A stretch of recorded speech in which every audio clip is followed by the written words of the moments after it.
Hey, what's up? What do you say? This is Mav. I'm here with Key and Fuzzy, and this is FSP episode 4. I put on Twitter it is episode 3.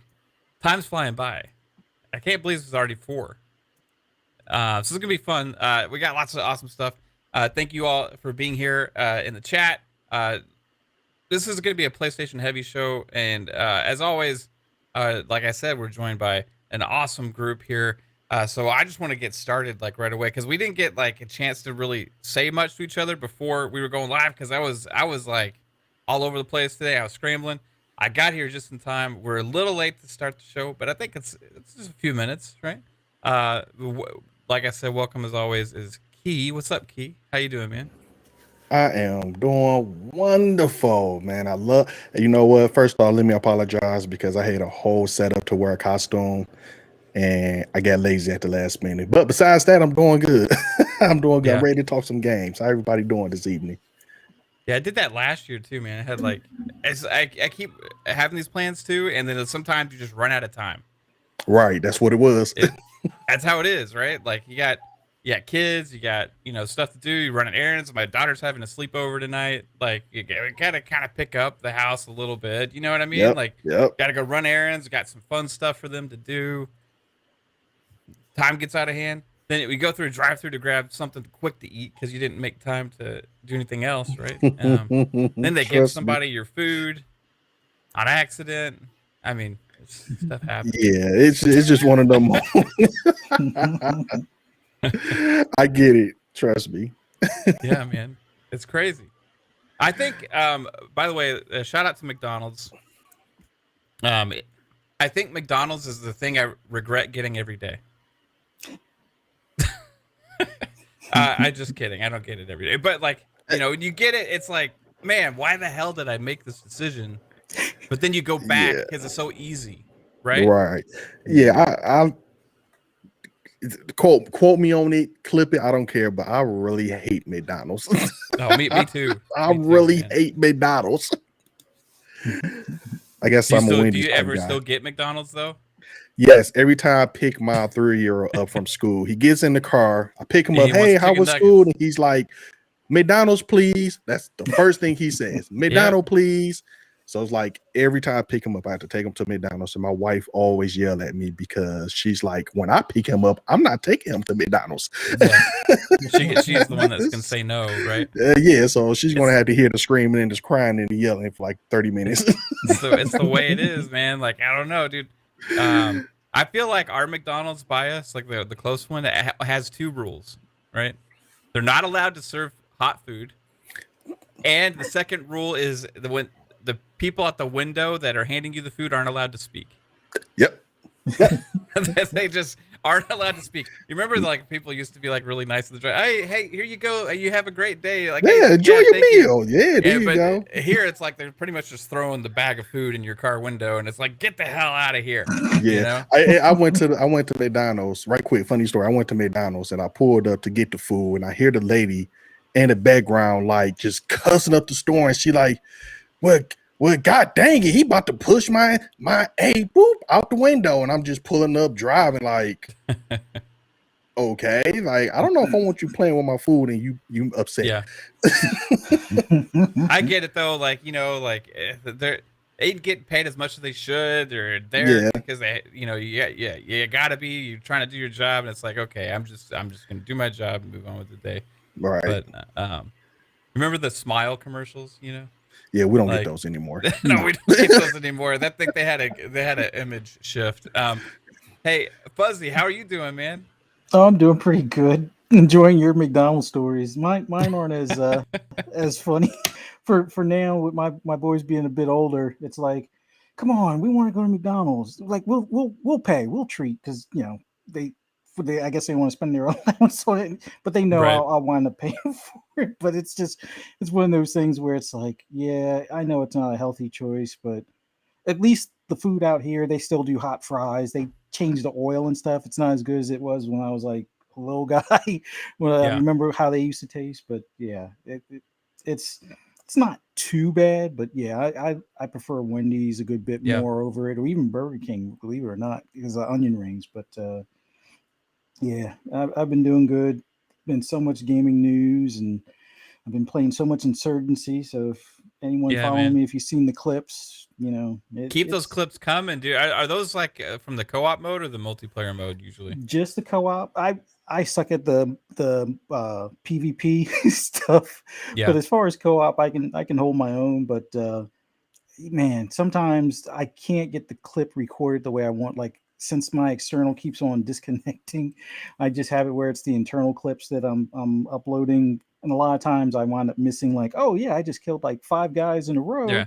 and I didn't And you die forget. for this whole clearing, and yeah, it's like that clip. No, that one doesn't Hmm. get uploaded, but it's so much fun, so much fun.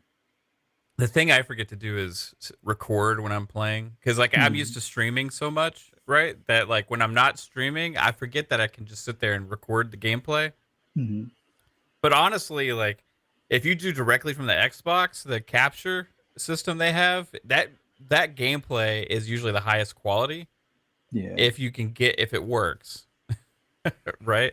Because you get in yeah. that full 4K Hmm. 60 if you run it at 4K 60 HDR, all that kind of stuff. I think with those clips, if you set it up that way, but you got to set it up in the settings. Yeah. Um, what have you been playing, Key? Um, I've been, gosh, I hate to say it, but I love to say it.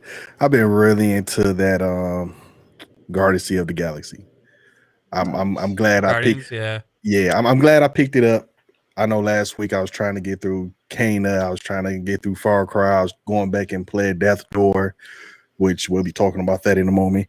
Um, but honestly, I just can't stop playing or thinking about that game.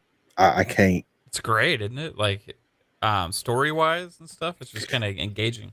But it's kind of messed up because part of me want to play on um performance than quality. Yeah. Then so it's like it's kind of a toss up, honestly, because I want to see the game. I mean, the game just look really good, like the colors and everything. But it's like you want them frames, so it's like choose your Hmm. poison, choose your poison. But that's what I've been playing. Honestly, that's the only game I've been playing this week. Yeah. I think there was some controversy about that too today because I think Digital Foundry had their like thing where they Hmm. kind of break down. But the thing is, I didn't really hear many people talking about this stuff before they did that, right? Because Right. as opposed to that, before that, everybody's like, "Wow, this is a gorgeous game." Now everybody's saying like, "Oh, like it isn't optimized very well and all this stuff," right? So it's like, yeah, I think the proof is in the pudding there when they break it down like that. But it just kind of shows that people don't really notice a lot of things that get broken down in like these Mhm. videos until they're broken down for you. Then they became big problems, right? And that's the thing, because to me, honestly, still I could play one or the other, and Mm-hmm. I'll do a 30 frames, if the game gorgeous enough. But as disappointing as it is, I would not play on the Series S knowing that I'm missing that much chunk of a game. Like Mm-hmm. when they showed the grass compared to the PS5 and the Series X, I'm like, holy crap. Like it was little to no You want that grass. grass? Yeah, little to no grass in front of the house. I'm like, holy crap. Now that right there was mind blowing. Mm-hmm. But I mean, I agree with you 100%. People didn't notice until, you know, Digital Foundry started pointing it out. Then people start talking about it. But overall, fun game. I love the way it looks. It looks gorgeous. Yeah, I'm enjoying it. Story, I love it. Right on. Nice. Are you playing that at all, Fuzzy, or is it staying away from it right now? For right now, I'm holding off. Like it's one of those I really wanted to play, but I already pre-ordered, NASCAR 21 Ignite or Ignition. I haven't Mm, dived into yeah. that as much as I would like, but my game that I'm gonna probably no life here in a minute is right around the corner. So I'm trying not to start any new games because I know it's going to be at least 2 or 3 months before I touch anything after Forza drops. So Yeah. except for maybe playing Halo to at least get through the campaign, but yeah, I'm gonna be playing a ton of Forza here in like the next 5 days, 4 days, something like that, or 6 days. Yeah. Yeah, because it starts It's on the coming fifth. soon. I mean, Yeah, I the love fifth. these games that come into Game Pass. You don't even got to worry about buying them. Yeah. You Thank know, God. Thank it's God. it's insane. Like I would be out $60 in a few days. Now I don't have to be. It's awesome. You know, Yeah. like Oh, and the same thing with 120. Age of Empires. Yeah, I would have bought that sucker too. You know, that was I think it's $60 on that's PC. 62. That's what I was about to say. No, 120 if you're picking up those two. And the Halo Infinite the next month is another 60. Yeah. Back for Blood. I would have bought that. Yeah. It's crazy. I think how much money it's saving just in the matter of a couple months, right? Yep. Oh yeah. So, and I got to do it for thank 3 you, Game Pass Xboxes guys. because I got 2 kids. So it's like I could only game share with one. The other one is like Fuzzy. Like I try to explain people this, right? The Xbox needs a family plan. Yeah. Really bad, right? I try to explain, and they're like, "What do you mean you can game share?" Like, okay, if you have more than 2 Xboxes, it don't work, right? Yeah. If you have 2 Xboxes, that's fine because you can set one as your home console and then you're signed into the other one, right? Mhm. So it's fine. But if you have like I got an Xbox right here, and then I got one on that TV right there, and then my wife plays. We play in the bedroom sometimes, or she'll play in her office where she will occasionally stream something or hang out like after hours, like after a podcast. We're playing games, you know, or and my daughter has one in her bedroom, right? But then sometimes she likes to play in the living room. You know what I mean? So Yep. like game share doesn't work for that. You know what I mean? Because so we end up having to have 3 Game Pass subscriptions, right? Yeah. And it's worth it still because it saves us a crap ton of money in the long run. But for me, I think it would be way better if we just had one that was like a discount because we have, you know, paying for like a plan, right? Yeah. Like, you know, let's say they charge $30 a month for up to 5 accounts Yeah. or that something would be like awesome. Yeah. that for Game That's Pass. what I was thinking about. You know? 25 a month. Yeah. Yeah. Something, you know, like I think it's a fair ask, right? Because other companies do this. You know what I mean? And Yeah. Jasper, yes, I know I got a lot of Xboxes, dude. Like they built up over time and stuff, you know. You know, I'm with you because, and it's funny because I thought about when Halo drop, I'm actually going to plug back up my Series X.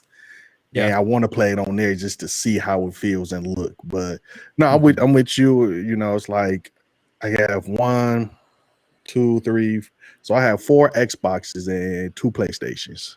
5 Xboxes and 2 PlayStations. I got the original Xbox One, the day one edition. And those are going to be actually not as obsolete when because this cloud thing, right, with the console. So you're going to be able to access the cloud and play Series X games on your Xbox One. Right? Yeah. So there's already people out there doing comparisons, and you can play like a game that was boosted on the Series X, right? That maybe runs at 60 frames, 1080p or something. You can stream it at that, even if it ran at like 30 on the Xbox One. So you can actually get better performance as long as you got a good internet connection. You can get better performance playing via the cloud than the OG Xbox One. So that's crazy. It definitely adds value and extends the life for those that like. It's still hard to get in these consoles for a lot of people, so it's a good stopgap in between type of thing. So if you want to enjoy, well, they haven't put Flight Simulator on there just yet, but if you want to enjoy it and just can't get your hands on a Series X or Series S, you can do that, as well as partake in the better frame rates. Like even in Insurgency Sandstorm, the previous generation game, or on the previous gen, it's 4K 30 on the One X and on the PS4 Pro, and then on the just the regular PS4 and the regular Xbox One, you're only looking at like I think it's 1080p 30 or something like that, versus the 4K 30 on the One X and the Pro. But it's that cloud streaming is definitely going to be a nice added bonus here soon for a lot of people. Yeah, I think I'm gonna try that out because this is my don't nobody touch TV behind me. The OLED right here. But then I have a Sony 4K and I was trying to play on the Xbox One S And what game was that I was trying to play? It was a game on Game Pass. My son was playing, and I was trying to play behind him because I never really played it. Damn, what game was that? But anyway, it was so bad. It's like the loading was terrible compared to now, but just the frame rate was terrible. And I'm like, holy crap. Like, is this what we used to play on? Yeah. Like, it just blew my mind playing on it's that. hard when you go back, dude. Like, you try and load even the loading times is just absolutely like mind blowing that we were okay with that. Yeah, I was like It's like, really sitting there on the couch, like, oh my goodness, this can't be, you know. And my son, you know, he see that, and he's like, well, this is what I'm used to. And it's like, how, you know, my other son, he play on the PlayStation 4, he play 2K all day. And I walk past his room and I hear that fan going. I open up the door like, what the hell is that? Like, you know, but it's, you know, you get it's crazy. used to it though, Yeah, right? and Like, that's the thing. You get used to it when it was the thing. But now it's like you noticing more and more of the default of those systems. And it's like, man, I took the PlayStation Ice room, blew it out, everything. And I'm like, oh my goodness, like this, the PlayStation was this loud, and I always knew it was loud, but I'm like, oh my goodness, what the hell? Yeah. Like, man, I'm buying you a PS5 as soon as I get one. Like, as soon as I can find one, I'm buying you one. I'm upgrading you. Yeah. It's you know how some people need like fan noise to sleep? Yeah. You know? Yeah, you just leave the PS4 on, you know. That's it. Yeah, no matter what room in the house you're in, you're good. You can hear it, you know? Yeah, I mean, it's just ridiculous. Like, oh, he had the door closed, he be in there on his FaceTime, his buddies, or his girl playing 2K, and it's like you just hear that fan going. It's like, oh my goodness, what's going on here? Yeah. The other thing too, like this is like underrated, right? That not a lot of people talk about it, but speed wise, like a big bonus on the newer consoles is the download speeds. Yeah. Right? Because like if you got a gigabit internet connection, you got everything set up, right? And you got a solid connection, you got a good connection to the server. You can. I've seen people get like 800 megabit per second plus on their download speeds, and it's like holy hell, like Right. that. So you can download a 50 gigabyte game in like 30 minutes or less. Whereas before, 50 gigs, you know, you'd be waiting a few hours. You know, like downloading at 30 megabit or whatever, right? Right. So, that's a good next gen feature. All right, guys. So, PlayStation had this state of play the other day, and they had an interesting show. I know you guys probably watched it. I know Key. We were talking a little bit before we got started. He said he went back and watched it again, and I apologize that you did that. I did it for the channel. I did it for the channel. Took one for the team. Yeah, that's great, man. So like as it was, if you just like were to tune into the show not knowing it's state of play, they didn't market it like, hey, we're gonna have a third party show that's gonna focus on third party announcements and stuff like that. I think like seemed like pretty much an indie showcase, right? And I think it just didn't really land either how they wanted, or either that, or they were just like, hey, we just got to get this out before the end of the year. We're just going to kind of put it out there. But I did see some people found some stuff in here that they liked.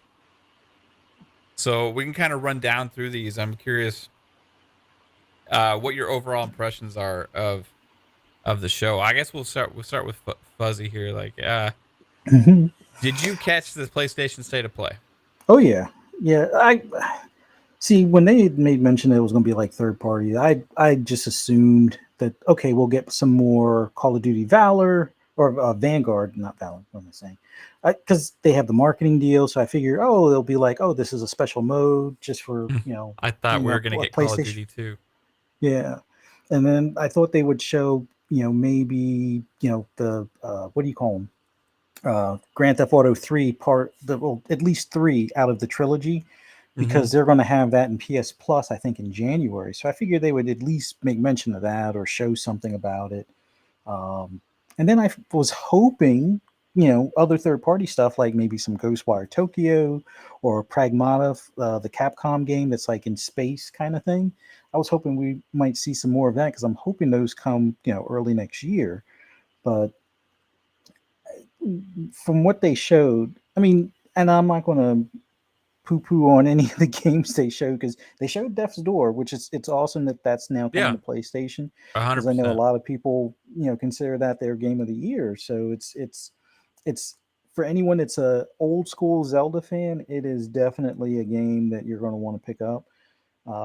It's they had an unusual game that kind of sparked my interest that Deathverse Let It Die, which it looks just like crazy fun where the only thing I can think of that might be a problem is, just the fall damage because some of the stuff that they were showing, it looks like you just jump on anybody and hit them with like some sort of shocking damage thing or something, and it's an easy win or easy kill. But the fact that they have melee weapons and guns and things like that, it should be pretty interesting. It just a lot of times for these multiplayer games that aren't like your Call of Duty or Battlefield type games that come to PlayStation, they definitely try some different things, and that kind of caught my attention. I don't know if I'll wind up picking it up right away or if I'll wait and hear some reviews after it comes out type of thing. But those were the two main standouts, at least for me. Oh, and then King of Fighters 15, just Right. because I I'm not tired of Street Fighter, but I'm wishing that they would do something new and just any new, 1v1 type, fighting game is, going to catch my attention. So those are like the highlights for me from the state of play. But other than that, I mean, there was nothing wrong with that. I guess it was called Devils something or something of the Devil. That last one that they showed, which had kind of like a weird look to it, but it looks kind of cool. But it's just not my typically typically my type of game. But Little devil inside. yeah, so Yeah. that it interesting, but not for me. But See, I was talking to Pong about that game mhm, during PM in the PM, and he had reminded me that I guess we had seen that before, and there was like actual combat and stuff in the game. mhm, Whereas the way they showed it here, it seemed pretty much like a walking story adventure, right? yeah, And that kind of lost my interest a little bit. So I got to go back, you know, watch the other trailers for that. But it seemed like that was their like star of the show mhm. because it was the last Yeah, game they saved it for the that was very showed. end. No, but So that I if they had said it was going to be more of like independent games or indie games, I would give it a higher rating because I guess it was my expectation versus what they actually showed type of thing. Like yeah, based on me thinking it was going to be Call of Duty and Grand Theft Auto and maybe some other AAA third party stuff, I would say it's like a solid 6 range. Like it was kind of mid for the most part, at least for me. I mean, like I said, nothing against Death's Door. I've already played it, and it's great that that's coming over.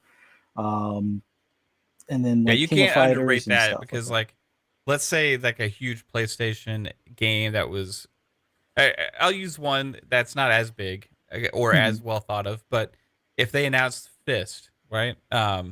That Metroidvania game that came out recently was coming to Yeah, Xbox. I'd be like, hey, that's cool. That's a great indie game now coming to yeah, Xbox that wasn't there before, right?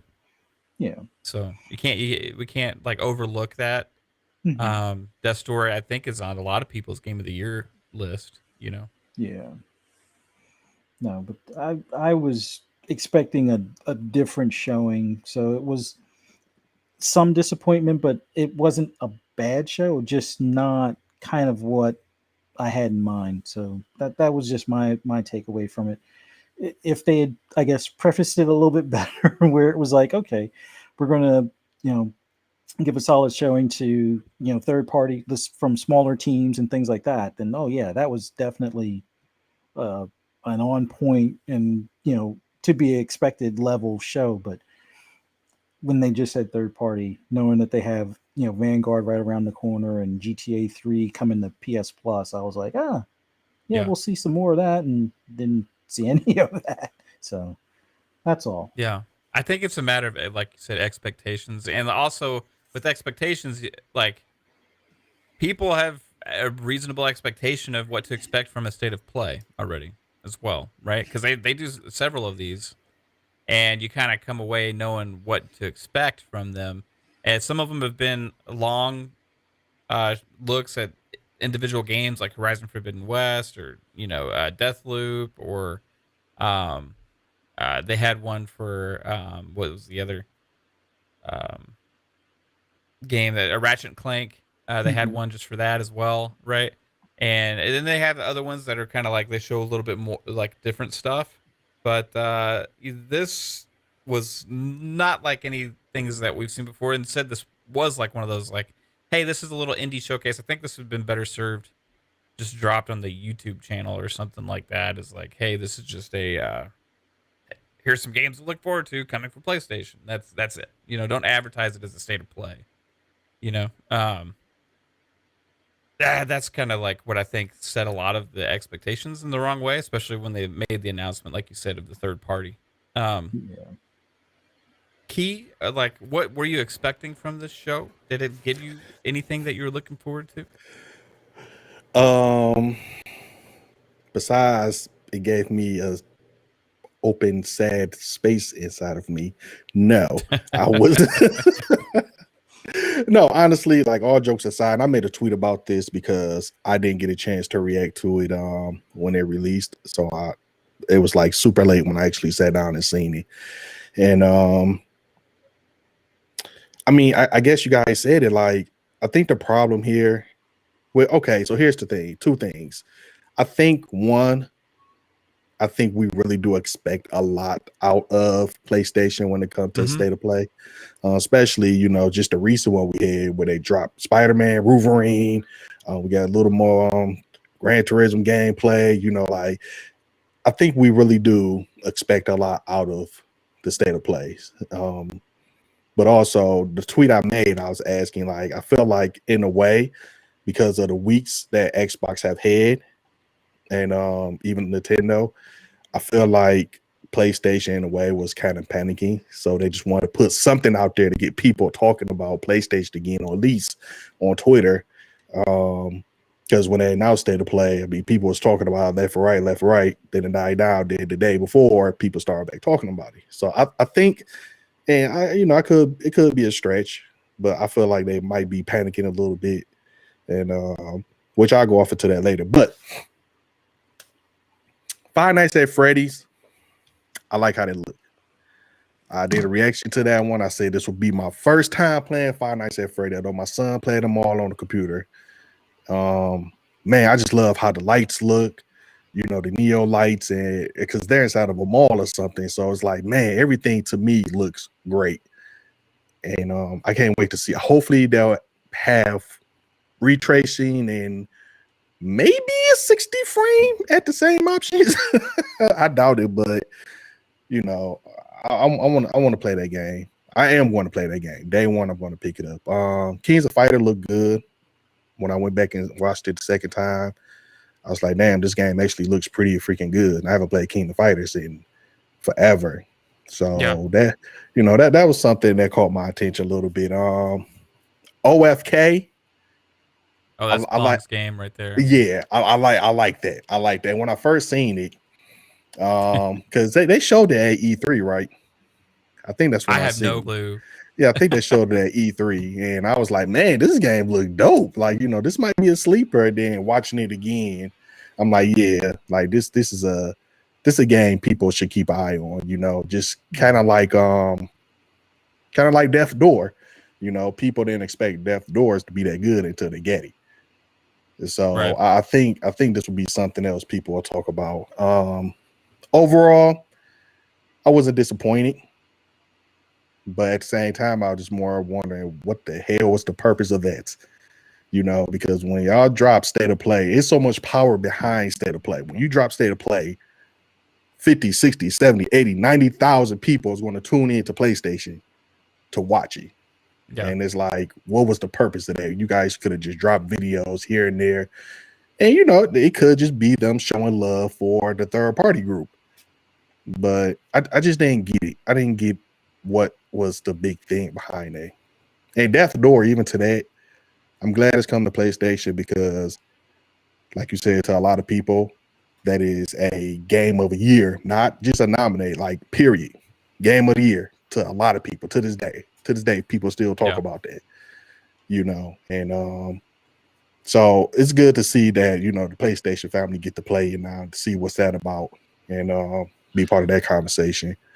I was really hoping to see Spider-Man, the Avengers, because during their little roadmap thing with the Avengers game, they did say Spider-Man was supposed to come out this year. I still can't believe we haven't seen that yet. It's pretty crazy. And I thought that would probably be the way, you know, to end the show. You know, finally just show, you know, just a little bit of game. Even if they push it back to next year, just show a little bit of gameplay or at least a logo and the music or, you know, something to get people talking. So, you know, I was kind of disappointed they didn't show Spider-Man for the Avengers. But then again, it's the Avengers, so who cares, right?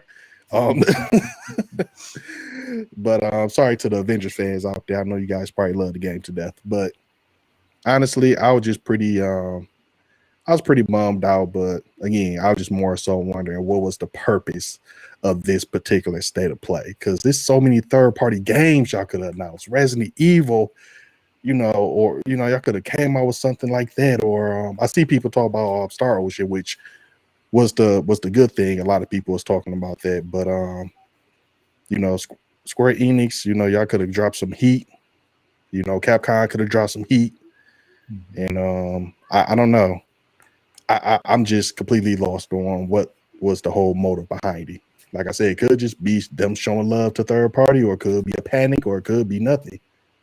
You know, like Pong and I were talking about this during one of the shows too, and somebody had actually mentioned in our chat. I can't remember who, but they made the comment like maybe filling the demand to contract obligations to show games before the end of the year, or something to different publishers that they have deals with, different partners, and maybe like this was just putting all the last ones they haven't shown together in one little showing before the end of the year to meet some kind of obligation. Who knows exactly what that is, but that would make sense, honestly, if you think about it, because as of now, well, not as of now, just period, PlayStation don't have any holiday games, you know. And I figure if they would have had something released before the holiday, like I always knew God of War was coming out this year, but a lot of people thought it was. So they just say God of War releasing in December. You know, this will be the time to show these other games that never made to State of Play plus a God of War. Like that would be the reason. But I mean, yeah, I think that's possible. You know, they didn't make it to the other showings. We got 2 months left in the year, so it's like, hey, let's put this out just to show love to them. You know, fulfill the contract, and then at the end of the day, everybody happy except for the fans. Yeah, except for the fans.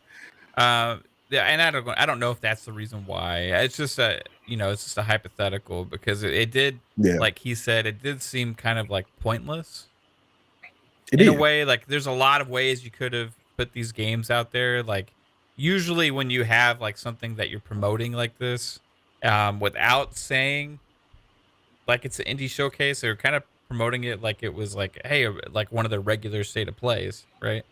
You would expect there to be like one big thing, right? Right. Either one big thing or like one of the bigger multi-plat games show up, or we did get Star Ocean out of this, right? It is a multi-platform game coming out to Xbox, PlayStation, and everything, and so that was a highlight for me, was just getting to see Star Ocean get revealed, even though the last Star Ocean didn't do very well. It wasn't received very well.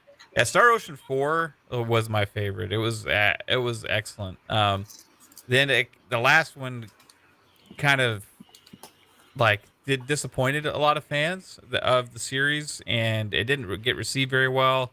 So I think this one, I'm holding out hope, but you can tell it's not like, it doesn't have the budget of like a Final Fantasy. You know what Right. I mean? Yeah. Right. It's definitely a smaller uh tier AA type game for them. That's being put out there budget wise at least, and it's not to say that's anything wrong with that. I'm super glad we're getting it, but it's not like something that would be like huge to have at one of these shows. Something like even a third party partner thing, like Fuzzy was saying, like a Call of Duty Yeah. or like a GTA. And I'm not And saying like, hey, that's those would what be you were better than saying Star actually. Ocean. You know? You actually said that you think we'll see a lot of Call of Duties. Yeah, because it's coming out in a week, and they're marketing deals with PlayStation. So Right. when they announced that they're doing this, and they said third party showcase, I just kind of did the math. Okay, a week away from Call of Duty's release, this is announced right before that. They're probably going to show some gameplay of some mode or something at this, and it just hype up the game a little bit more. But And see, it even didn't today, didn't happen. that's weird because then they came out and said that certain DLCs would not even hit the other consoles until exactly 12 months. So you would think they would have even today. I think people would have been pretty okay with some Call of Yeah. Duty gameplay or another This trailer. would have made more sense as like where you could see why they did it. This, Right. like, okay, pressure from Activision or contractual obligation to showcase Call of Duty. It just makes more sense. This was just a bunch of random stuff, Yeah. and like, not to say that these none of the. I'm not trying to knock the games, right? Because I think every game deserves its chance to be a good game, and I think each one of these on their own could have like definitely been announced with either a blog post or just YouTube dropped a trailer or just a little short video that they just dropped randomly saying, "Hey, check out these new games coming to PlayStation," or whatever, and it would have been like, "Oh, cool, look at that stuff," as opposed to ahead of time promoting it as a state of play. I think I'm gonna that go. led to the I'm gonna go with a disappointment. panicking. I'm gonna go with PlayStation panicking. Okay, panicking. They You Gotta you show panicking think? something for because the end of the lately, let's year. be real. Lately, everybody been talking about the other two, the other two. Right, like You know? Metroid and And Halo yeah, and yeah, you get Age everybody of been talking Empires. about those type of games, Bayonetta 2 and things like that, more Pokemon, like I said, Xbox, let's be real. Whether you love or hate Xbox, they have had a hell of a year. Yeah, And it's been nothing but talk about it, especially over the past week between the mini refrigerator, Halo trailer, Forza dropping more trailers. It's like one thing after another, after another, after another. And I personally feel like PlayStation just wanted to put something out there just to kind of get people talking about PlayStation because PlayStation don't have any heat coming until February. mm-hmm. February is going to be the next biggest month after Halo drop. But I don't know. Yeah. I feel like it was just PlayStation just trying to get the fans a little something, just to say, hey, we still here, or a panic again. That's my final answer. That's my final answer. I think they panicking, which they have no reason to, just to put that out there. But I think they're Yeah. panicking. I think, I mean, it makes sense. I'm not saying that's 100% what's going on, but like it does make sense that it's like looking for, okay, we need to put something together to like show fans something. But then again, some of these were 2022 or possibly even beyond. Like, did we even get a release date for some of these? I think Death the Door is the only one that got a release date, and that's what, next week, right? Yeah. Yeah. When did King of Fighters, did they get a release date? I didn't notice. Okay, February 17th for King of Fighters. That's 2022. That makes sense to have it. It's a few months away, right? What about Five Nights at Freddy's? Because I think that's going to be a hit too, especially with that Five Nights at Freddy's is always a popular title. You know what I mean? Like, yeah, let's see. yeah. I don't know what this I think is. they just gave a Say, 2022 there's for the Deathverse 12, thing. 16, 21. So that's coming up in a little over a month. So Yeah, a month, 6 weeks or so. Five yeah. Nights at Freddy's. Yeah. Let's see. We are OFK. I don't know if Pong Soul. Did we get a release date for We Are OFK? I know Nope. that's your game, Nope. bro. I'm on top of. It We got just says 2022. Nope. 2022. Okay. I'm with you, brother. Pong, I'm with you. All right. Then we got Death versus Spring. Yeah. Devil Inside. Nope. Well, what about this Kart Rider? In this, didn't 2022. this game was a free to play game, 2022. Okay, First Class Trouble. Like, if we don't get like concrete dates on a lot of these, you know what I mean? It's like it does come across. Okay, November 2nd, 2021. Okay, so First Class Trouble is coming in a couple days. What about Star Ocean? Did we get a release date for that? I think that was 2022. 2022. See, for me, like I said, I don't know what's going on behind those big meetings and whatnot, but I just felt like state of play should have happened at the end of the year. You know, they should have did a state of play before the video game awards. Honestly, I think that would have been great because it's December. You know, February is about to be crazy. February about to be nuts, especially with one of their biggest game releasing, Horizon Forbidden West. Like, come on now. Like, y'all should have did this in like December, drop some trailers for February games you guys have releasing, and the rest of the games you guys should have just dropped separate trailers on the PlayStation channel. But again, I feel like everything happened for a reason. There had to be some type of motive behind the decisions they make. So, but I just feel like they should have did state of play before the video game awards, showing certain games. The video game awards come out, showing real gameplay just to build up the hype even more. Then, you know, bam, release date after release date after release date, you know. Yeah. Because everything we've seen either saying spring of 2022 or just 2022. So it's like chances are it'll be the first or second quarter of 2022 with these games. Yeah. So King of Fighters, I think, is hitting February. So like that one, but that's again, some of these are just multiplats that they have marketing rights for. right. In fact, the two I guess biggest games here, I could say are potentially King of Fighters and Star Ocean, right? Yeah, definitely Star those are Ocean. two of the bigger games. Like those are both multiplats as well coming. So it's just interesting that they put this on. I do know that okay, this isn't their big show, right? I'm not comparing this to the other PlayStation show that they did, which I actually thought they did really good on the last show, the big show they did, the PlayStation Showcase. I thought that was awesome. Yeah. This was, I'm comparing it to other state of plays. It just didn't make any sense. So I awarded it 0 points because it was pointless. Again, I just don't think there's a reason that they needed to have this state of play unless there was some other reason to put it together. Like it just didn't make sense. Well, I wouldn't necessarily give it a 0. Oh, 0. It's just 0. I mean, because at the end of the day, somebody out there love these games. You know, there's a hardcore King of Fighter person out there. There's a hardcore, you know, Little Devil. You know, like you said, Paul probably get super excited, jumped out his chair when you see OFK. Yeah. Oh yeah, man, so, he's all in on that 100%. Like he is 1,000 an OFK diehard fan. So it's like, you know, it did something to some people, you know. It just wasn't as big as we known state of play to be. 0 points. Yeah, the reason I'm saying 0, give it a 2. Give it a 2. Give it a 2. No, I'm not judging it for the games that were necessarily here individually, right? It's just for the purpose of having any kind of show. Yeah. Right? Like as a show, I felt like it's pointless. Yeah. Right? Like it's like it was an excuse to have a show. Right?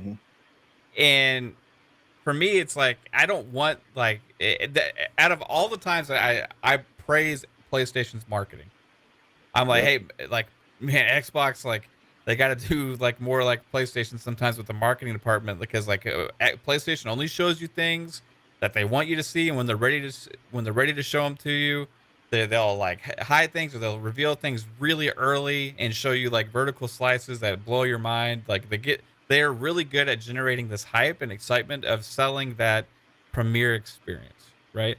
And I think Mhm. like Xbox could learn some things from that sometimes. And usually like PlayStation doesn't have those kind of blunders with their marketing department with the kind of stuff that they show. And for me, this was like the biggest blunder they've had since 2013 Hmm. with their what they showcase, because they're usually really good at piecing together something that is going to excite at least a larger portion of the fan base, right? And this was just like, hey, we got to do something. So let's piece together these random games and then throw them in this and then bring some attention to some of the third party guys that we got. And it just didn't really like sit, like it just didn't like it jive very well. It's like there's no hype behind this, right? There's Yeah.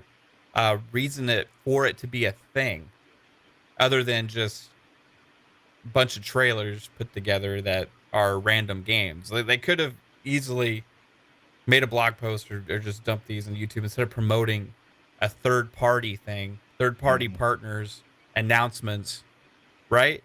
Like it just doesn't make sense. And therefore I award them zero. Like the guy in Billy Madison, I award you no points. Um Everybody in this room is now dumber for having watched that state of play. Um Yeah, but it's pretty, and it's funny because I have it up right now. Because, like I said, I was watching it before I get on, yeah, and I mean, this thing got 1.4 million views, crazy. and it's Wow. like, come on, and it got 33,000 thumbs up and 11,000 thumbs now, and that's what I was saying. Like, I think we really do expect a lot of stale play.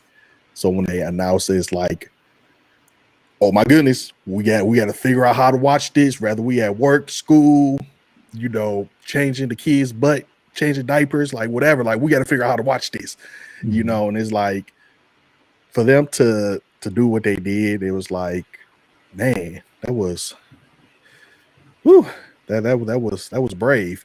That was brave. Yeah. Um but Fuzzy, it wasn't all bad news for PlayStation this week. No. Even though some PlayStation fans may not like it. There was an official reveal, or I don't know if it's necessarily a reveal, but an official thing now called PlayStation PC, which they're using for their games that are coming to PC. It's going to fall behind that branding and stuff. So, um, as it is now a core integral part of PlayStation, where they even have went out and purchased acquired Nixus to port games to PC and all this stuff. Mhm. I think it's going to be a move from them that's going to um, make a lot of gamers happy. So like that are on PC and are going to get access to some of these great games. Maybe some people aren't going to be happy about that, but PlayStation PC, now it's an official thing. Uh, do you think they're where do you think it's going for them? Right? Whew. So I saw a lot of Twitter spaces about this, and it seems as if more of the diehard PlayStation only fan base, they're I I won't say that they're upset because a lot of them kind of knew this was eventually coming, but they're strongly opposed to like a day and date style migration to PC. Um, they kind of look at it as they're fine that the games are, going over there after they've got the chance to play them 2 or 3 years ago type of deal.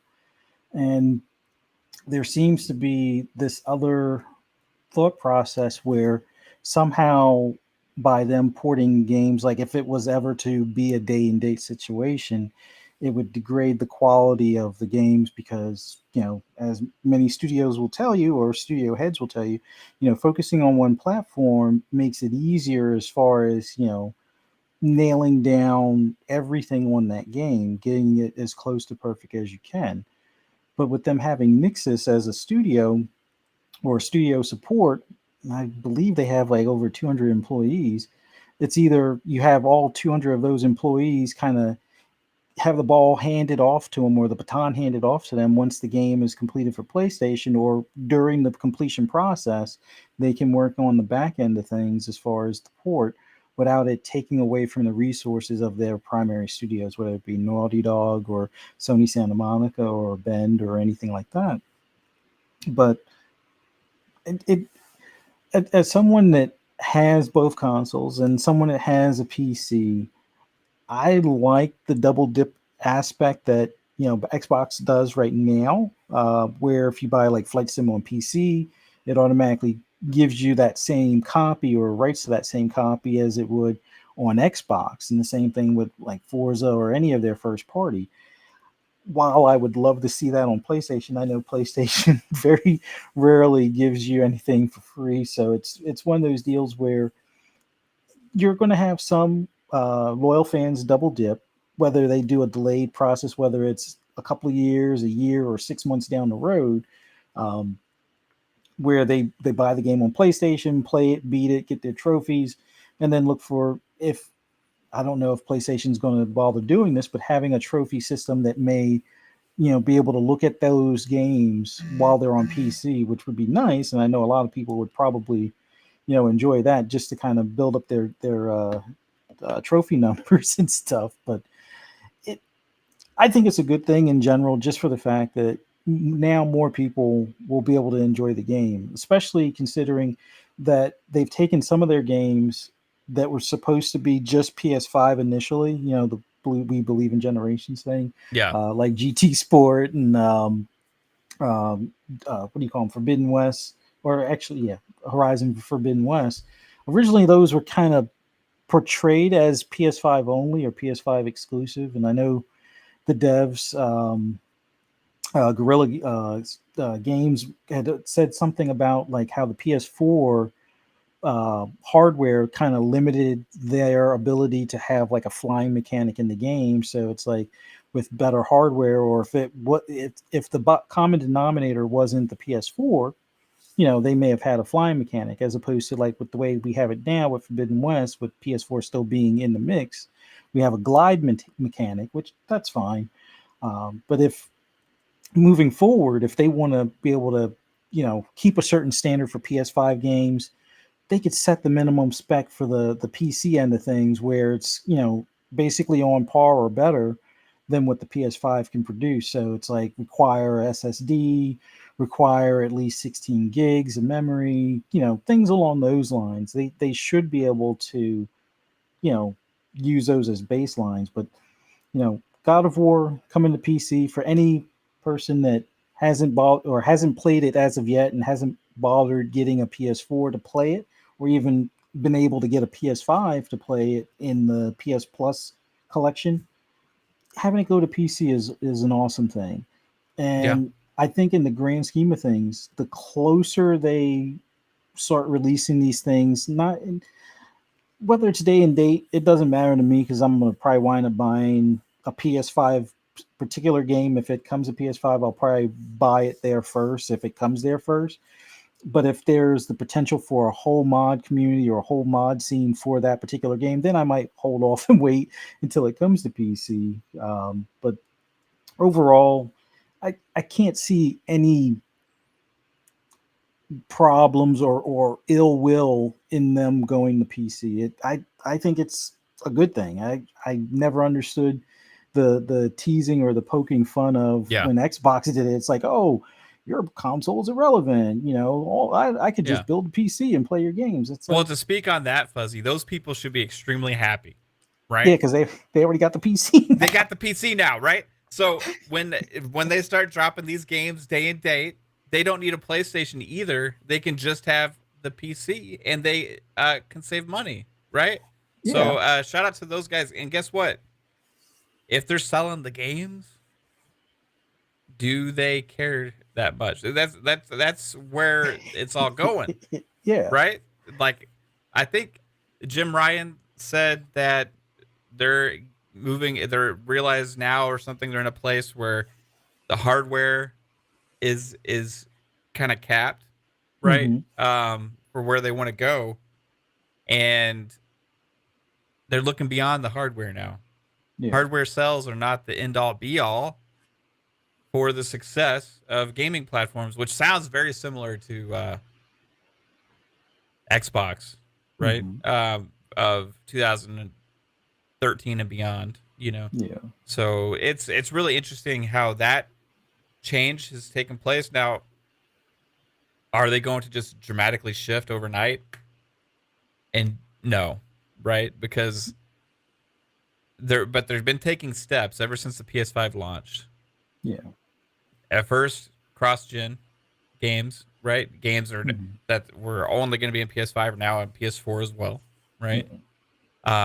Games that were always only on PlayStation are now also finally coming to PC. Some of the most beloved franchises that, guess what?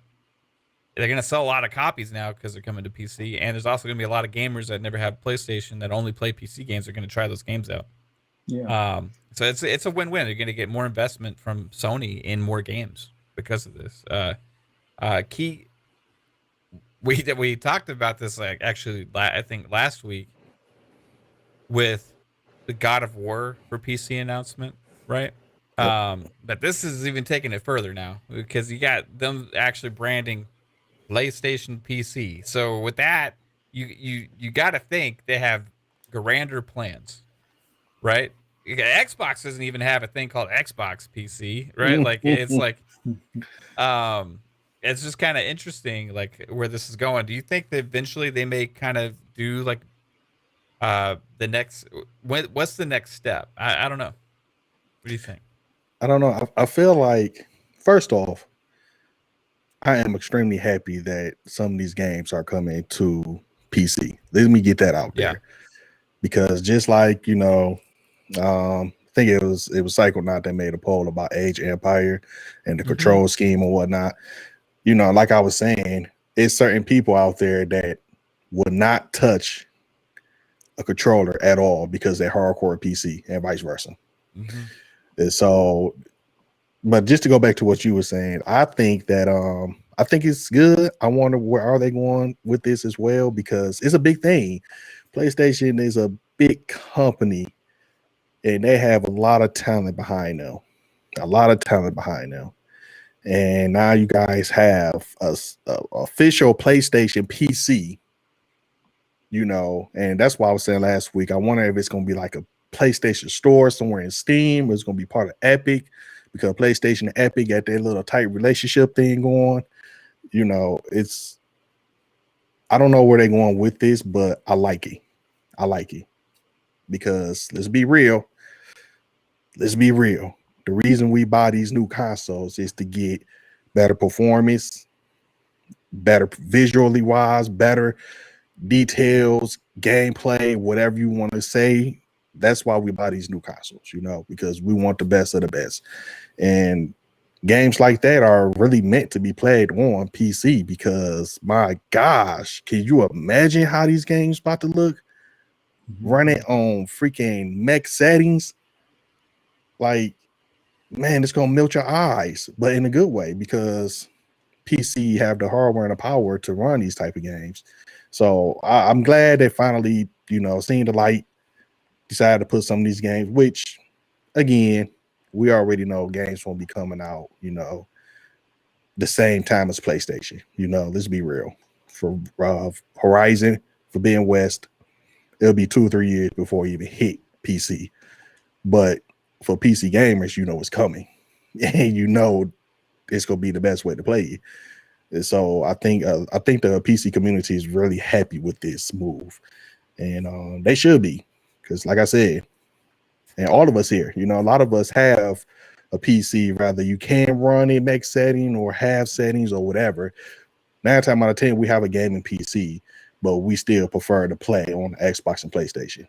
And it's like that with the PC generation. The PC people have Xboxes, they have PlayStations, but they feel like the best way to go is keyboard and mouse all day. And so I think it's a good thing. I'm curious to know, how the brand going to really set the world on fire, because like you said, Xbox don't have an Xbox PC. It's just Game Pass PC. Pretty much that's what it is. Yeah. in the games, like you buy it on one and you get it on the other, right? And I So think that right there might be the issue with a lot of people, but at the same time, you know, for people that feel like it should be a buy once be done type deal, ain't no way that's gonna happen. That's not gonna happen with PlayStation. Come on, Xbox. Did we forget Microsoft, Xbox? Like, did we forget that? So it's like, of course, you know, it's gonna be a buy one be done type deal with Xbox because you go to the, you know, to the Microsoft store on your PC and download it or whatever the case might be, but PlayStation don't have that. So of course you're gonna have to double dip. But there should be nothing wrong with that because imagine what you're going to get.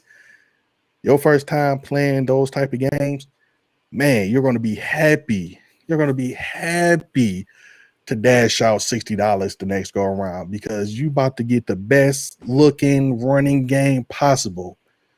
You know, so yeah, yeah, it's like I said, I don't know what PlayStation got going on. I'm just happy they're finally showing love to the PC people out there because I always felt like a lot of the games that's on PC, especially with Steam, a lot of the games on there I would love to see on Xbox more because I have purchased games like Hades. I bought Hades when it came out on Steam, and I never played it until it hit Xbox.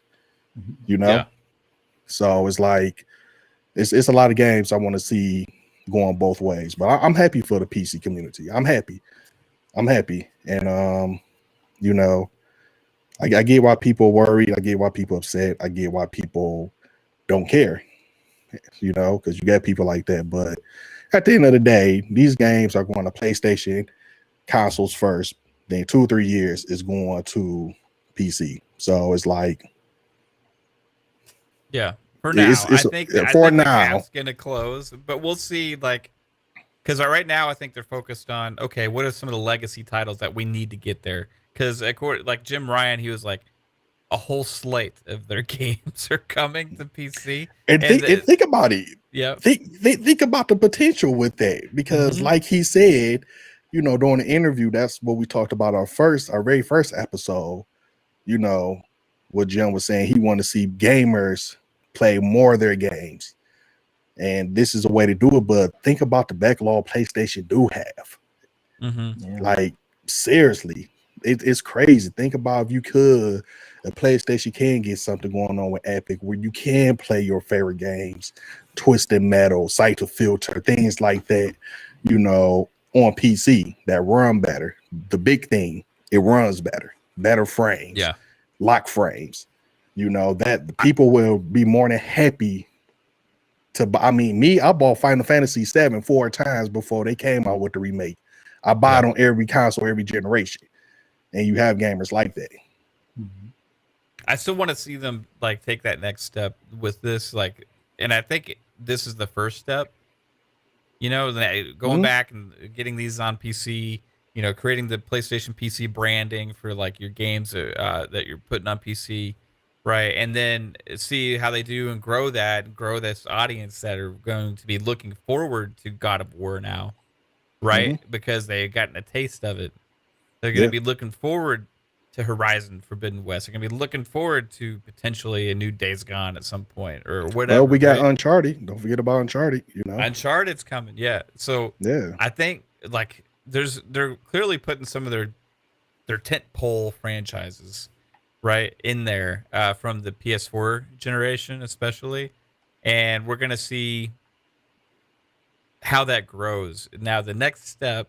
By the way, real quick before I get to it, hey, I want to shout out Army Vet. I saw you join the channel earlier as well, so thank you for doing that. Absolutely appreciate it. I hope you're having a great day. Um, yeah, for me, the next step is making it as you're growing that, making it even more of a focus to where I don't know, like, do they open a like a PlayStation store, right, for PC? So that way, that would open the avenue to dual entitlement, right? Eventually, Yeah. Do they potentially have you have cross saves between PlayStation and PC, right? Do they eventually go day and date Because at some point, there's really no reason not to. You know what I mean? Like, why not? Like, I understand some people's arguments in the past were like, hey, well, it makes the games more special on PlayStation because they can only focus on that, right? But Hmm. like, it's not. I mean, you see some of these games coming out, and you see that they got PC versions, they got PlayStation versions, they got uh, Xbox versions, they got Xbox One versions, they got PS4 versions, and they look mind blowing on next gen consoles right now. And as it gets even more into the future, when the main platforms are only PC and next gen consoles, like it's not gonna hold anything back. Like, because the highest spec is always PC, and as Right. long as you don't go below that next gen plateau of what people are wanting, you're gonna not be upset about the quality. And in fact, you may actually potentially get more improvements because as they update games for PC, a lot of those updates may come to console as well. Like with Xbox, a lot of these games get updated frequently with performance enhancements and stuff, right? And for example, Skyrim Anniversary Edition. Okay, that is a new version of Skyrim that's coming out, which is a 360 PS3 game. And guess what? They're releasing, if you own Skyrim, you're getting the enhancements of the quality enhancements at no extra cost, right? It's just an update on console. But that would that exist if it was only a console game? Like if it was only on one platform, like all this time later, like they have would have less investment into the reason to do it. You know, like you got all these platforms that now you're going to get this update and you're going to have a lot more people interested. And guess what? Skyrim's going to keep selling because of it. You know, And so that's a good example. That's a good example, honestly, because people want to buy that game again because of the quality of it. You know, it's a good game. They want hopefully it'll run well. You know, again, lock frames, so people are going to run out and buy that game again. Cause like, and you know, it's funny because when they announced, I was sitting there like, is this a 360 version? And I didn't get a chance to research it, but yeah, that's how it is going with PC. Like these games they got coming out look great now, but it's going to look gorgeous on PC. And I get it because I'm reading the comments. You know, some people like, you know, they're not rebuying the game. They've been, you know, like not necessarily cheap because if you want it, you're going to buy it. You know, but like I guess it's just more of a you got PC gamers that don't want to touch consoles, but we want to play these games. So it's like, why not give it to them? Even to a lot of content creators, you know, a lot of content creators play these newer games on PC, yeah, just you know, because of how it looks and how it runs. And so, but yeah, I just want to know what they're gonna do, you know, with the PlayStation PC brand. That's my biggest thing. What they're gonna do. Y'all gonna have your own separate service, something with the Epic Store, something with Steam, which you know that would be great also. Because let's be real, you know, Steam is king out here. You know, everybody run to Steam for us to get games before they even think about Epic. So it's like do some type of partnership with them, get a separate category with Steam inside of you know their website, and just have these games. You know, and I don't know. I'm like I said, I'm really curious about it. I'm excited for it because news like this always get me excited because that make the other brand do something to compete with them. yeah. Which this is what PlayStation doing far as with Xbox, you know. But I guess the next question is, will we see a Nintendo PC? Oh my gosh, dude. That's the Well, you know, next question. if they get sick of seeing their games emulated on PC, that's what they need to do. That's what I want to know. That would be PlayStation, crazy. and we know PlayStation don't play fair with others. And look what they're doing now. You know, it's 2021. Will Mm-hmm. Nintendo be like, hey, let's do it? You know, let's get some games on PC. You know, you can play the Super Mario Brothers 3. You know, Oh man. water will look amazing on PC. run Oh on yeah, a 30, Mario with 60. ray tracing. Let's go. Yeah, Mario with ray tracing. You know what I'm saying? Like, it's just stuff like that, and it's like why not? You know, because a lot of gamers are on PC, and PC gamers is they catching up with console games. Let's be real, they catching up. You know. Yeah. I think we got to look at this too. Is that the future of gaming, like, is less hardware based and more cloud based. And I mean, if you focus on the near future, no, I mean the lead platform is going to be definitely physical hardware, right? But if you Right. think about, okay, think 10 years back, 2011. Could you imagine having like gigabit internet and playing console quality games on your phone, like, and wherever you are? I mean, could you imagine having games 120 frames per second, 4K, 60, just like flawlessly, like the SSDs, all these features and things that we're getting? Could you imagine FPS boost and HDR? Like, we didn't even know what those things existed, right? Mm-hmm. In 2011, right? That's only 10 years. Okay. So you look forward 10 years into 2031, and you think about the potential of where we're going to be at technology wise with how the game and the platforms are going to be and everything. Like, you got to really wonder, like, where is cloud gaming going to be then? Is it going to be better than local hardware at some point because of cost? You can't afford, like, if you got a $3,000-4,000 PC that is running a game somewhere and you're getting that level quality with only having to have like a TV. You know what I mean? Like, at some point that's going to potentially outweigh having the cost of console, as long as the internet and networking and all that stuff holds up, right? So if you really, if this could be the start of them really thinking about, okay, the future of where this is going to go 10, 15 years from now, to where they're being more open, that they need to look beyond just the local hardware, right? Because if they get stuck in that local hardware and the rest of the gaming world changes, where Amazon's getting involved, you see Apple's really touting gaming right now. You see God, Apple Xbox is making, killing me. yeah, they're the number one in revenue, right? They don't even make games Good really. Like, damn. I read um, that. My mouth hit the ground. you see all these things, right? And if you're just stuck on that local hardware thing, like, the whole world could end up passing you by. You know what I mean? So they can't do that. They gotta think about the future. And I think that's what this is all about. They see the writing on that wall. Nintendo, I don't know. Like, you already see Nintendo doing some interesting things where you have some games that are playable only through the cloud, right?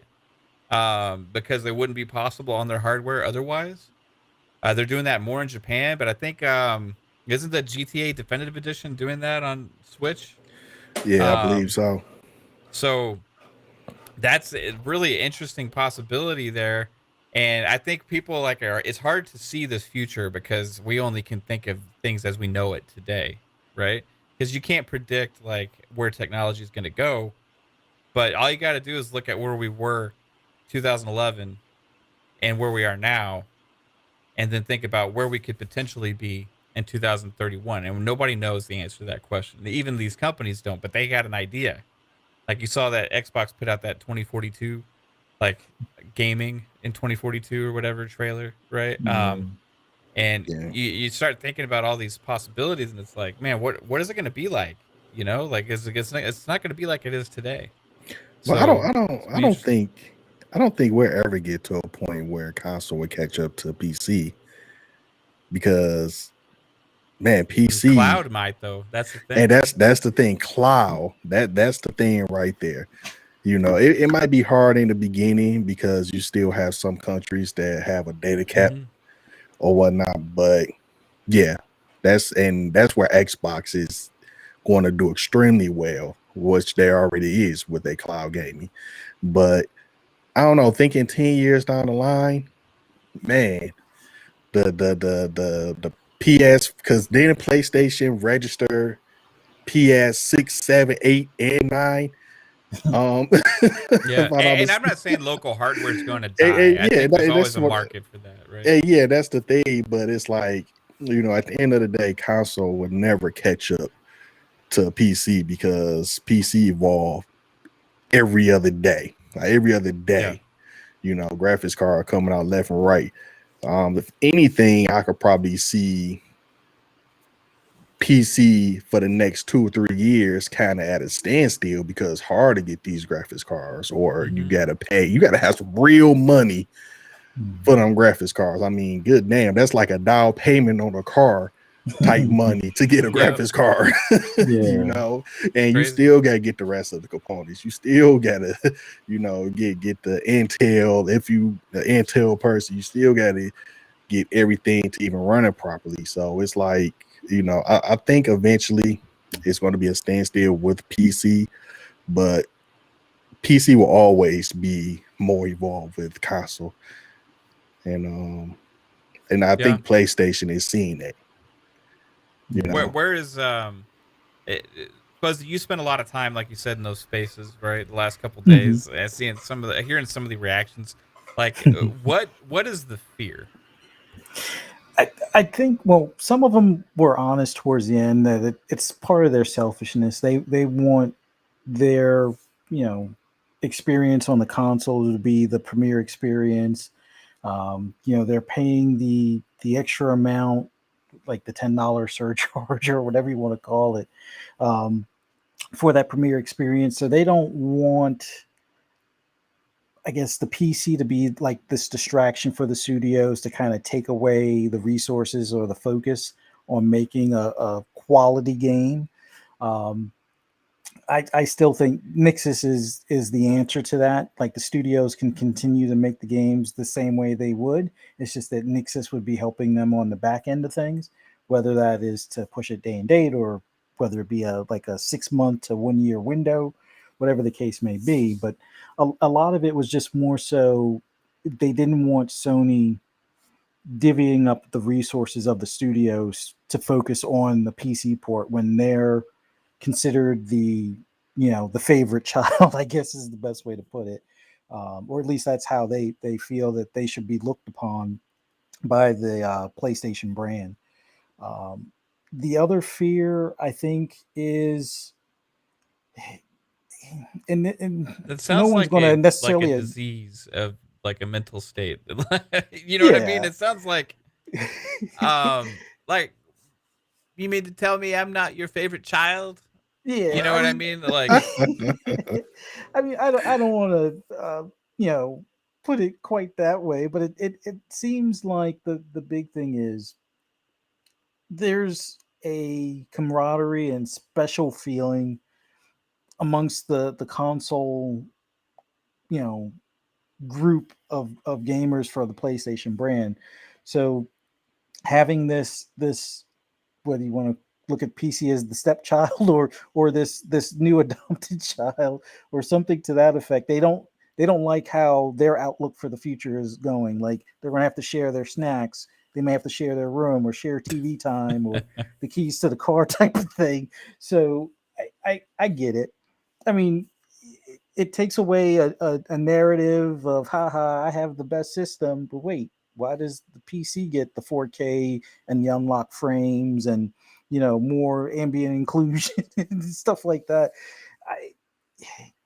I, I think over time PlayStation fans will adjust to this and accept it and maybe even champion it to some extent. Be like, see, we can have our excellent game show all the bells and whistle on a PC, which then the claim will be like, oh, Xbox still can't do this even on a PC type of.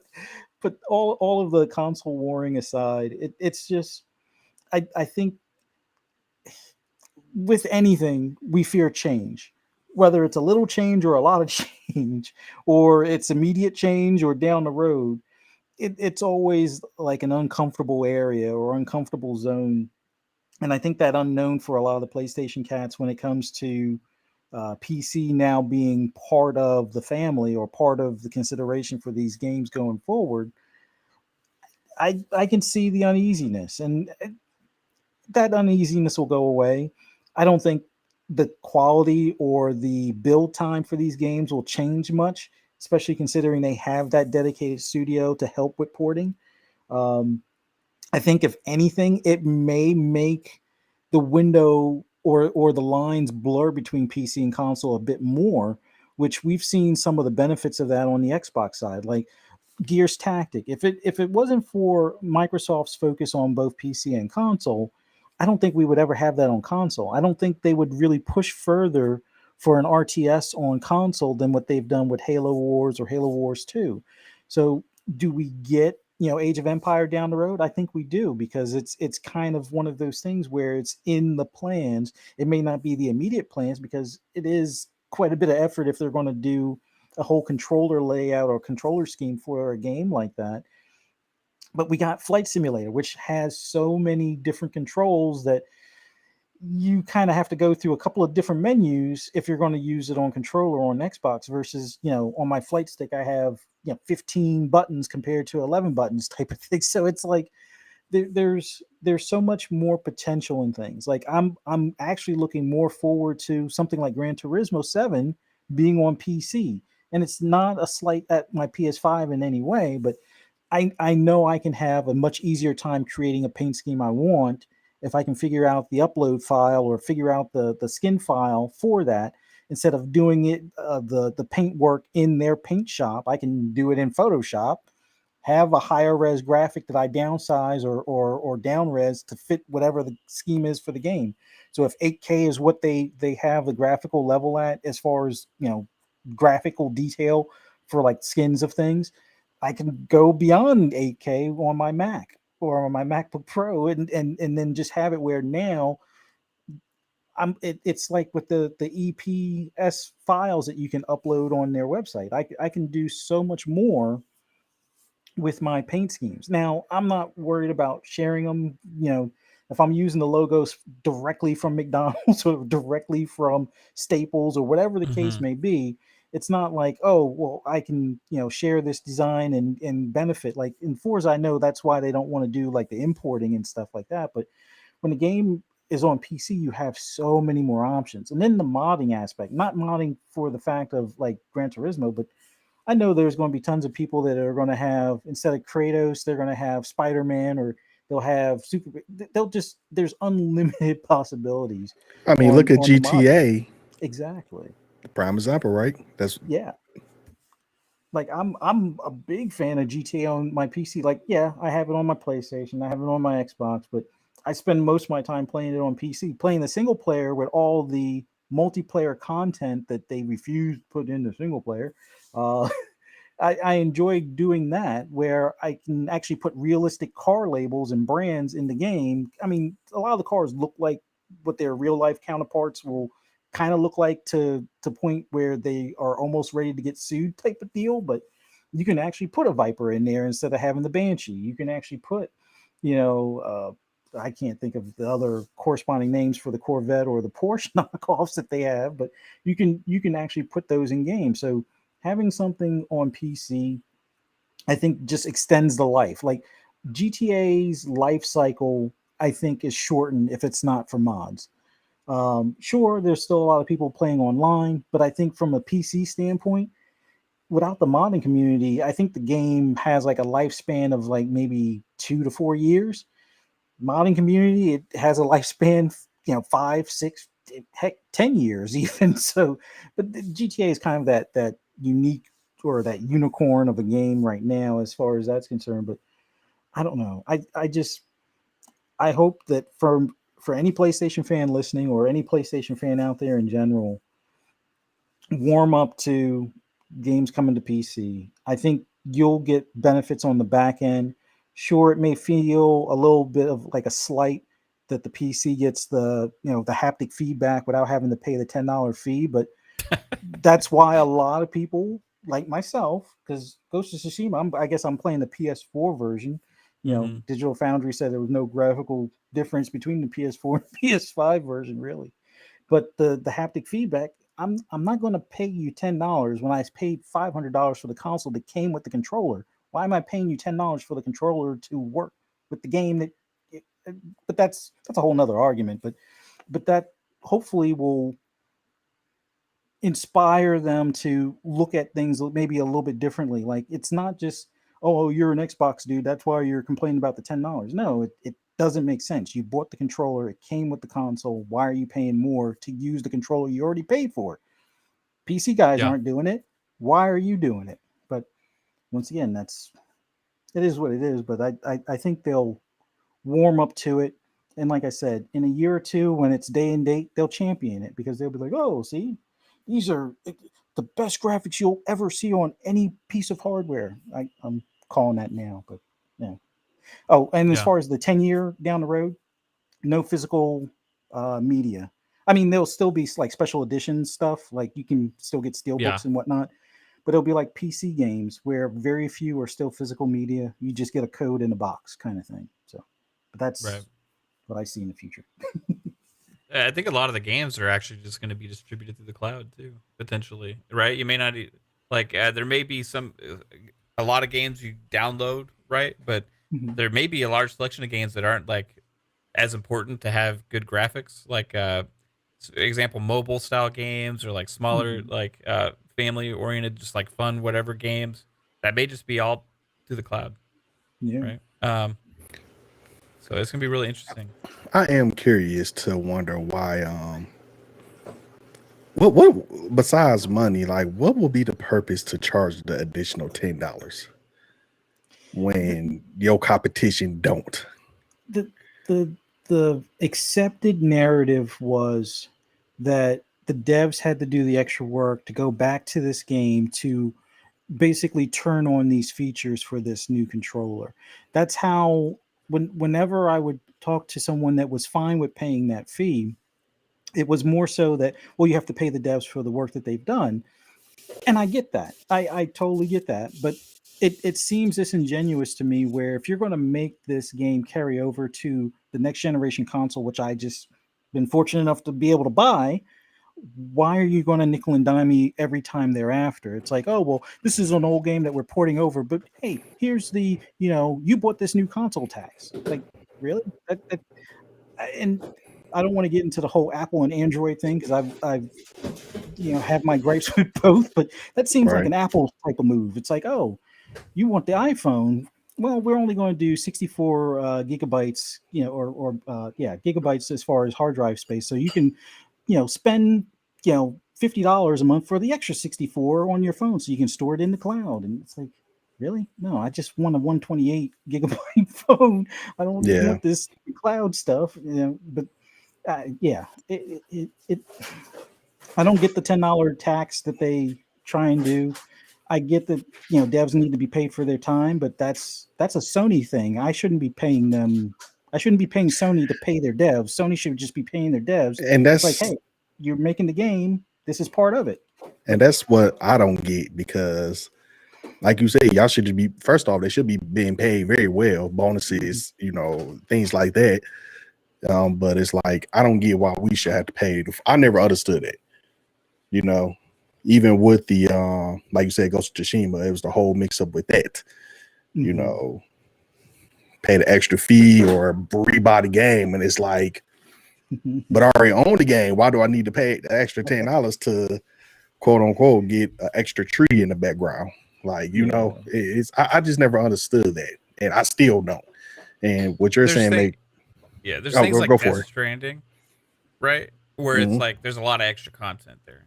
I can Mhm. justify the extra $10 there, right? Because they added Yeah. all this DLC and all this stuff. And that But that's that I then agree. there's Yeah, Ghost of Tsushima, like where they didn't, you know. just like So when Uncharted, it's like when Uncharted dropped. They did say that's gonna be like. Did they put a price tag on it? I think it's 50. I think it's lower than like their standard game, but like with Ghost of Tsushima, if they had just came out and said it's $30 whether you have it on PS4 or PS5, I would have bought it without a problem. Yeah, But the fact that it's 20 on PS4, 30 on PS5, and the $10 difference is for the controller that I already own, that's where it rubbed me the wrong way. It's like just tell me it's $30 from get go, and don't. I mean, that may suck for the PS4 guy that wants that extra island, but at hmm least they would already have the upgrade when they eventually upgrade to a PS5. I already upgraded to the PS5. Don't hit me over the head with another fee. And that's where I think a lot of people, which I guess that's something to think about. We never thought about with the whole PlayStation PC type deal. You know, like how will that work? Are y'all gonna charge me extra $10 so I can play with my PlayStation controller? Are y'all gonna charge me extra $10, you know, to get a DLC that should have been part of the game? Like, you know, it's just a lot of questions behind it. It's a lot of questions behind it because, like I said, Ghost of Tsushima, I feel like was some BS. Look good. Oh yeah, but I feel like it was some BS. You know, that Death Stand, I get that because you got a whole bunch of crap. You pretty much got a half a game out of that. You got know, drag as far as racing in there content. now. Yeah. Yeah. So it's like I get that, but just to be like, hey, here's a feature, you want to play it, $10. The thing is, like, so I think a lot of us are hung up on the $10 upgrade fee, $10 upgrade fee, $10 But upgrade see, fee, and go ahead.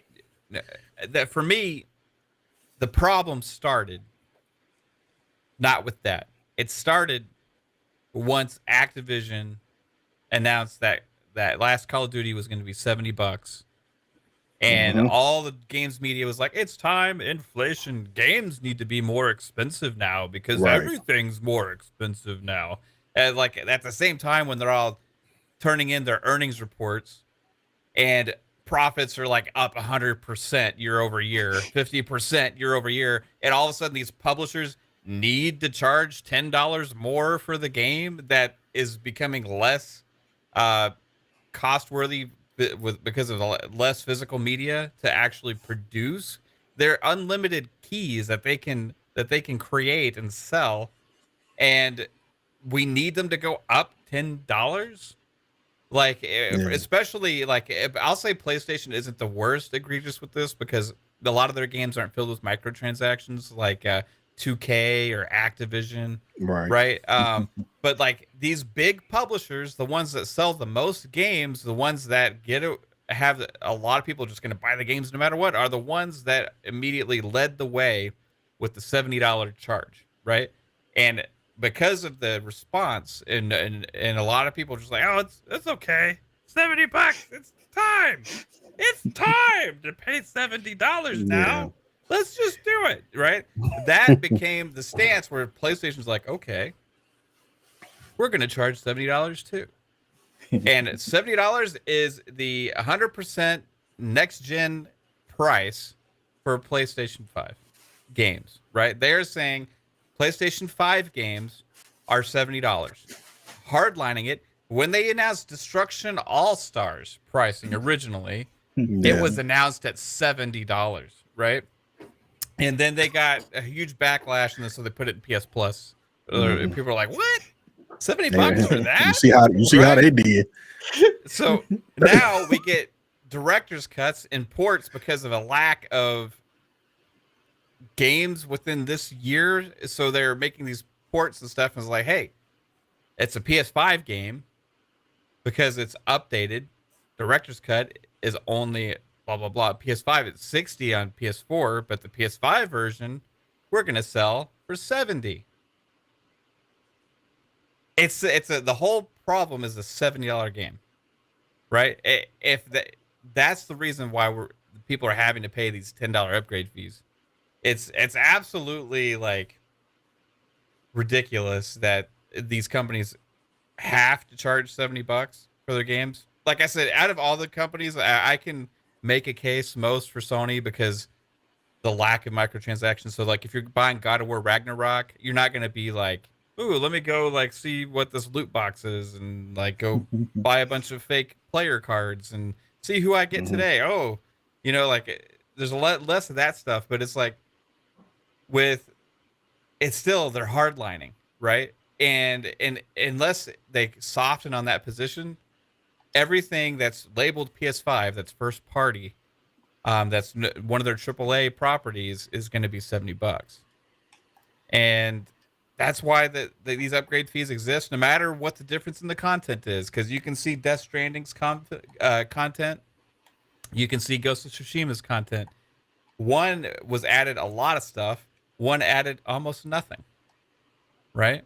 It's Right. still $70, right? So the issue started then, and I blame like I didn't think I even had a podcast or even started this at the time when they had announced that at first.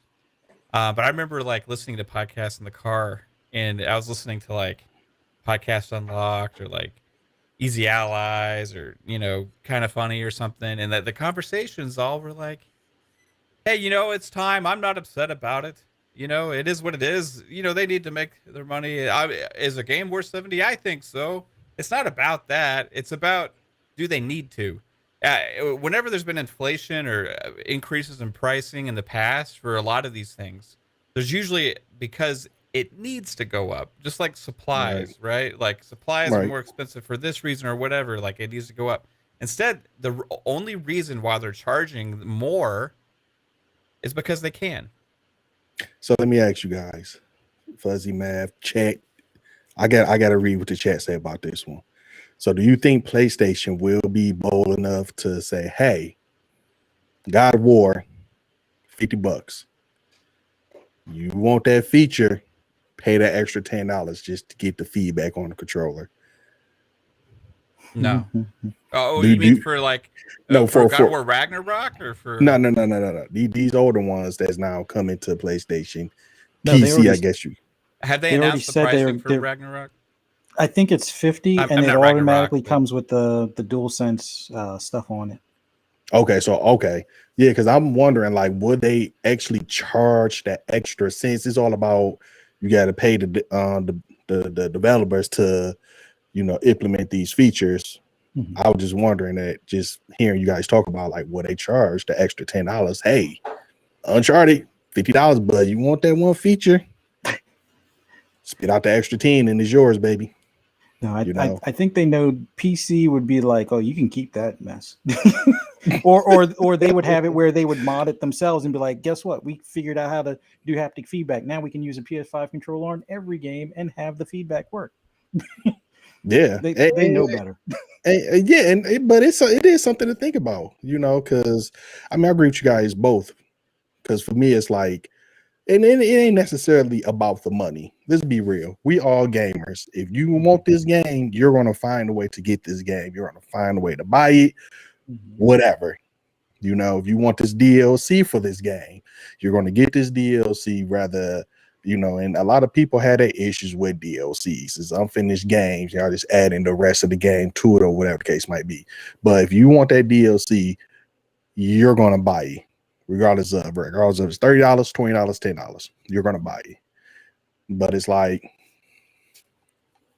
I just wonder would they do something that it's cold bloody, it's funny though, Key, because what they did by charging $70 and the way they sold it is, I remember even like Keeley like led with this a little bit when he compared like uh PlayStation to like that cable experience, and then like Xbox to public like TV or something. Like he was like, oh, like um, PlayStation's like HBO, and then like Xbox is like cable or something. I can't remember exactly what he said, but there was this justification of having to pay more Mhm. because of the premium quality of the games, and they've actually trained the consumer and let them run with this narrative on Twitter and on social media and stuff that, hey, I'm okay with paying $10 more because it's better, Right. right? And they've tricked themselves into thinking that way, that hey, there's a reason for this. I'm getting the quality. That's why where that extra $10 is going, right? And I feel like you would still get the same game if it was 60, and they may even sell more. In fact, they are 60 on PS4, who has a lot more users. So if you needed to charge 70, you would do it on all platforms, not only the PS5, which has the smaller install base, Right. right? It just doesn't make sense. It just like It's an acceptance of feeling some kind of pride that's fake. You know what I mean? So Mhm. like it's the bravo to them that they were able to convince people um about that, right? So um Fuzzy, like, is this some of the stuff that you heard kind of in those spaces though, like about, hey, like it's all about feeling special. I'm okay with paying Yeah. $70 because I'm special, but I'm not okay with PC guys now because I'm not special anymore, and also they're getting it cheaper, right? Yeah, I think it's kind of weird because I being in retail, I've always heard people want a deal. They want a coupon. Hey, is there a sale on this? Is there a break on this? What can I get this for? Type of thing. Yeah, But it seems like they were fine with paying the extra fee because it tied into their feeling special with it being a curated platform. Now with the PC guys getting their same game with the same features or even better features because PC they run hardware better, is so there's actually a better unlimited. feature and it's Yeah, cheaper, right? it being cheaper, I don't know that. Well, some of them were like they don't care because it's a 3 or 4 year old game. But what about when it's a 2 month old game or the same day that it's released and it's still cheaper? I think that's going to have them tied up in knots at that point. But they kind of blow it off now. But considering they're focusing primarily on like last gen games or PS4 games. I mean, what is it? The Sackboy, I think, is going to be one of the next ones. And that one is like 6 months old or close to a year, something along those lines. But it, it just seems like that special feeling that they used to get from PlayStation, charging them more and only paying attention to them. I think they're coming to the realization that it's going to wear away. But No, yeah, plus you could be onto something here because with the same game coming to a different platform that has better features and allows the game to be played even better than the other platform, that same game is cheaper but also performs better, and all these things may let some of these people feel like, hey, I was getting screwed all along and everybody was right. So that would make me upset potentially, right? Like, hey, oh, you mean like I was being lied to? Like it wasn't all about the quality of being on the PS5 that I had to pay that extra money, right? Like, why isn't the PC gamer having to pay that extra money, right? yeah, I don't know. Like, it's interesting. Like, I don't know. I guess because I've always seen it the way it is. Like, actually, like, yeah. it doesn't upset me. Um, Key, is there one game from PlayStation that you really want to see come to PC, so that way you can play it at its full glory? Any game? Any PlayStation game. Let me tell you, the day I see SOCOM on Okay, PC, I would never again touch my Series X or my PS5.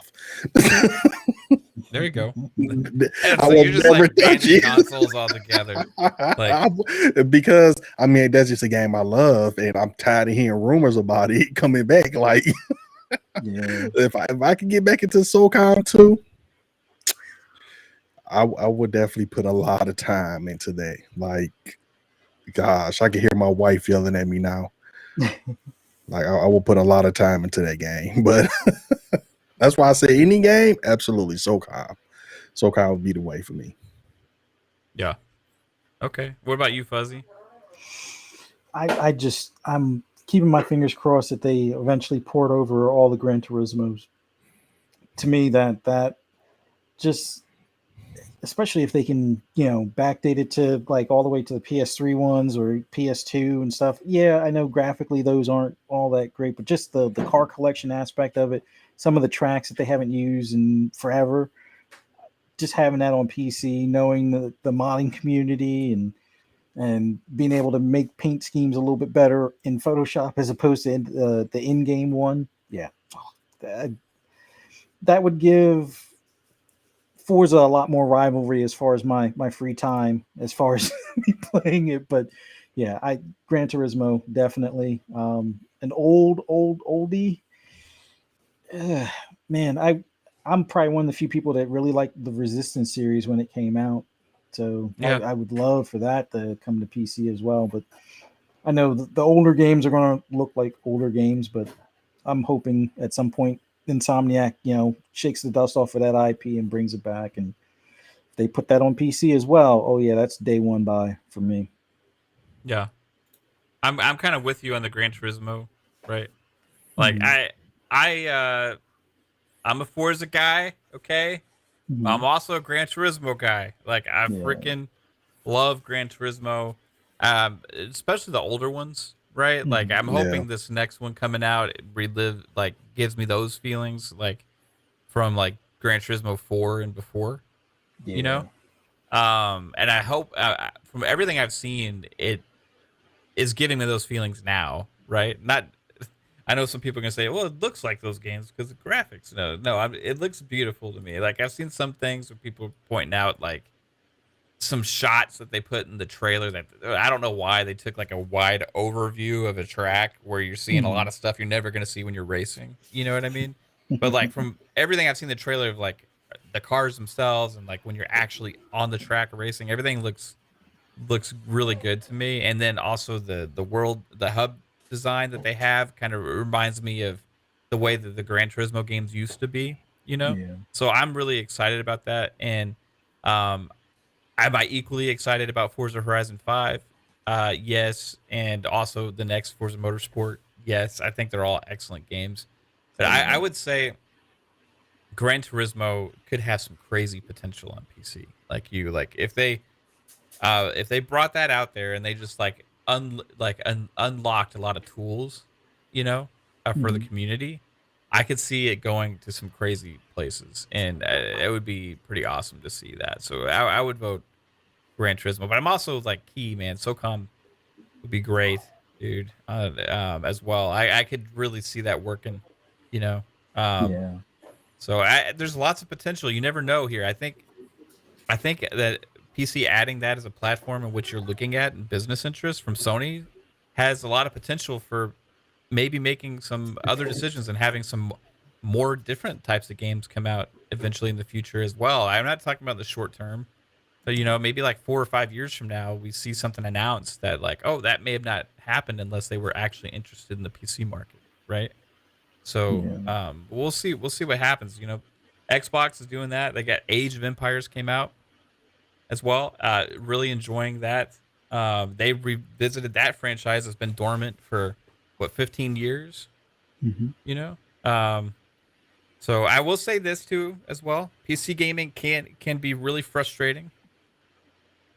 You can have the perfect rig. You can have everything set up. You can have every, everything you could ever want. You can have a $5,000 PC, and then you try and boot the game, and it doesn't fucking work, right? And Like, I was gonna say something about that because didn't you make a tweet talking about Age of Empire? yes, man. I was having like the day before yesterday. I was having a blast on launch day. I was like playing it, streaming it. Like, I figured out a lot of stuff to stream a PC game because like I was having trouble because my mouse would get locked in the screen. Then I'm trying to go over here to move my mouse on OBS and stuff and click on stuff, and I'm like, okay, but then I have to hit a key to make it to unlock my mouse. So when I did that, it was muting my mic for some reason. It was just like this battle. I was having this like ongoing battle like that I've never had to deal with like with console. But I eventually figured it out. I got all that stuff thanks to some friends, Jasper, Paul, Chris Jones, all those guys. So I eventually figured it out, having a blast. I had a great time. We played skirmish mode, loving it. Next day, I'm excited to get back on, play some more Age of Empires.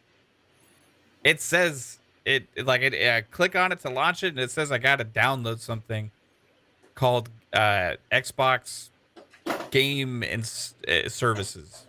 And I'm like, okay, I was playing this game yesterday. Like, why do I have to download this? And I went to go download it, and it says it's already downloaded. So every time I click on it to launch the game, it just takes me to this pop-up screen to download this thing. So I'm like, okay, what do I do about this? So I have to go to Google, right? And like, how do I fix this problem, Google? And basically, I didn't get many answers. So I just go check for updates on the PC, restart stuff. It like takes me about an hour. Eventually, I get the game to boot up.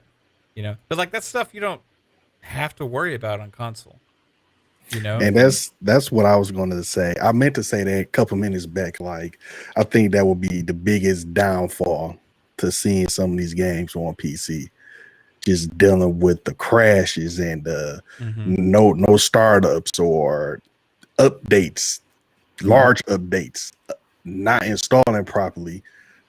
Like, just like I want to play the game. I'm down to play. I was part of the beta, but when they released the beta, but a couple nights ago, turned off my PC, said, hey, the update, I updated it, turned it back on. Everything was erased. To this day, I'm still trying to figure out how to get Microsoft Store back on my PC.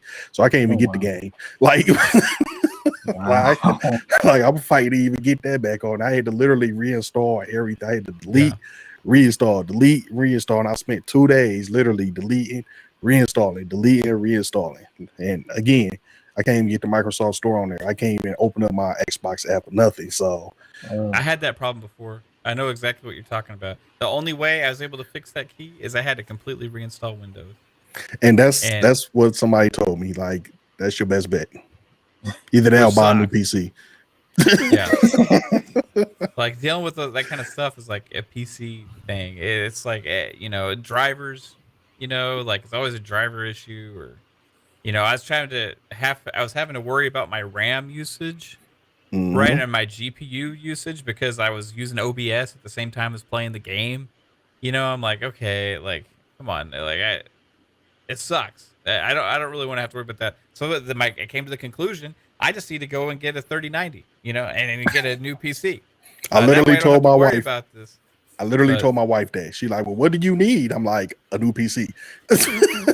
Because I don't know. I know what I'm doing, but I don't know what I'm doing. Like, that's the only solution I see here. Yeah. It sucks, man. I will never build my own PC though, because like just me troubleshooting issues on a functioning PC, I'm like, I screw stuff up all the time. It's like I can't even imagine trying to set the thing up in the first place. Like if something goes wrong, I'm screwed. You know what I mean? So I'm just gonna like hire somebody at some point in the future, maybe a year from now, who knows when. Yeah. Like, hey, just make me my epic PC, and that I won't have to worry about for 4 years. Right? Yep. That's what I want. That's what I'm doing next year. I already said it. Next year, that's the goal. I'm gonna have to do it. It sucks because it's gonna cost a lot of money. Yeah. And then I just need that person to be on call and fix any time a game doesn't launch. Yeah. I need to get close to that person. Like I need for you to come over on Thanksgiving, barbecues, because we're gonna be tight. I need you 24 hours. Heck yeah, man. But again, like if you have the PC though, you can make the games look better than anything else, right? But see, the problem with that for me, I'm not a PC gamer. I'm not a PC gamer at all. Yeah. There are certain games I will play on PC. I will play Yu-Gi-Oh on PC, Age of Empire on PC. Yeah, that's probably it. Yeah. Yeah, I'm an RTS guy or CRPG guy on PC. Like anything that mainly uses the mouse and I can just click around for the most part. Like a point and click. Yeah, I'm down for that. But when I'm starting to use WASD to move around, yes, I'm done. Right? Yeah. Like, no, I can't do it. Like moving like at angles and stuff is just weird, man. Like I can't. It doesn't feel comfortable. It just feels not right for me. Screw that muscle memory crap. That's for the birds. And using the space bar to jump and stuff, it's like, oh, come on. I'm done with that. Shout out to all the PC gamers out there. I'm sorry if I just triggered you. I know that you are used to this, but for me, it's like, man, I need my controller. Now, yeah, I know a lot of those games have controller support, but then you gotta like map buttons on some of them, right? Or you gotta Mhm. like plug it in, and then sometimes it registers it, sometimes it doesn't, and it's like, okay, you got to go to the setting and then choose your input mode. Like, just like, let me play the game, you Exactly. know? It's like Yeah. I want to play the game. 3 hours later. Yeah, Dang nabbit, I gotta reinstall this. yeah, yeah. Well, it's already, dude. This 2 hours has flown by. Oh, hey, girls. Hey, that's my daughter. Like I said, is having a sleepover tonight, and That's the it cue. has commenced. So that signals that that's a good time to wrap it up. Hey, Fuzzy, as always, dude, you're amazing, and thanks for doing this show Thank with you. us every week. Where can everybody find you, sir? Oh, I just want to thank you and Key. This was awesome. Chat was awesome tonight. For my, you know, Forza ramblings and Insurgency Sandstorm ramblings, and on occasion some Destiny and Division stuff, you can find me on Twitter at fuzzy underscore Belvedere, Xbox Live, fuzzy space Belvedere, PSN, fuzzy underscore Belvedere. And as far as for shows, podcasts, and the like, you can see me sometimes guest with UMAV on Tidbits on Mondays, usually around 1 p.m. or later. Uh, Here on 6 p.m. Eastern Standard Time on FSP, and a little bit later on tonight at the Shop Podcast with PTK Blam, Pong Soul, and Centurion 1307 at 9 p.m. Eastern Standard Time. It's all so awesome to be with you guys and chit chat. But man, thank you for having me. Yeah, dude. Always love having you Yeah. here, man. You can like great insight on stuff, dude. It's super knowledgeable. So, um, thanks for again, like I said, agreeing to do this every week. And hey, Key, awesome show, dude. Like it was fun conversations, man. We went through that train wreck of the PlayStation state of play, and then got to talk about PlayStation PC. A lot of fun stuff. Bottom line, though, like the future's bright. I think for that platform. And I know we're excited about a lot of stuff coming out. But hey, tell everybody where they can see Key and all of his. You're doing a lot of live react streams. You got some Guardians of the Galaxy stuff showing up on your YouTube channel. Yeah, you guys can find me on Just Key on YouTube. I'm trying to do things different because my channel normally do live streams and reactions, and we just hit 4,000 subscribers, so I'm Yes, sir.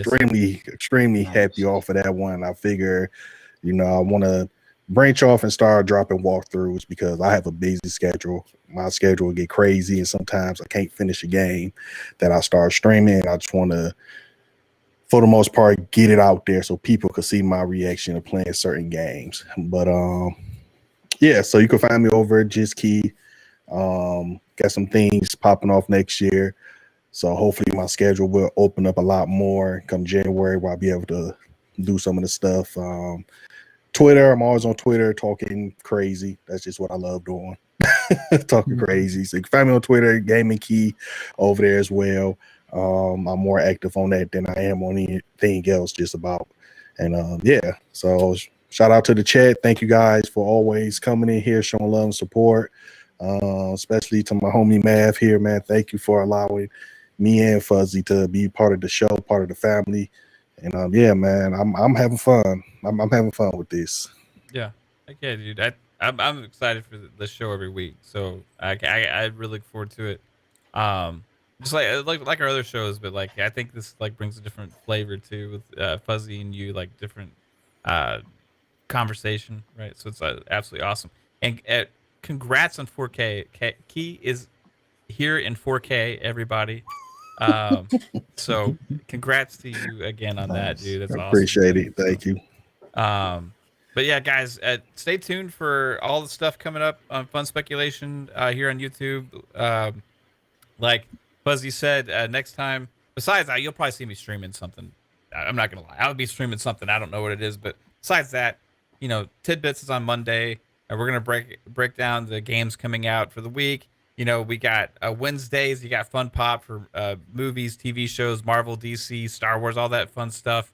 Then Thursdays, you got PM in the PM, Pong and Mav, where we're gonna have some deep discussions about a couple topics. Right, we had a great talk this past week breaking down some of the stuff, PlayStation stuff, and then also some acquisition, not acquisition, but some of the projects that have been leaked from Xbox. That was a lot of fun doing that. And then Xbox Ultimate, as always, is on Friday nights. Catch all of our podcasts on audio platforms, including this one. We're on Spotify, Apple Podcasts, Google Podcasts, and more. So search us up there if you're an audio listener. We appreciate you.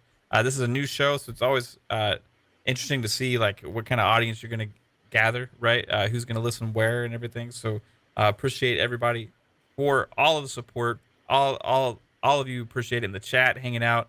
It was an awesome time. So until next time we see you, it's been real, and you have a fantastic day. Thank you.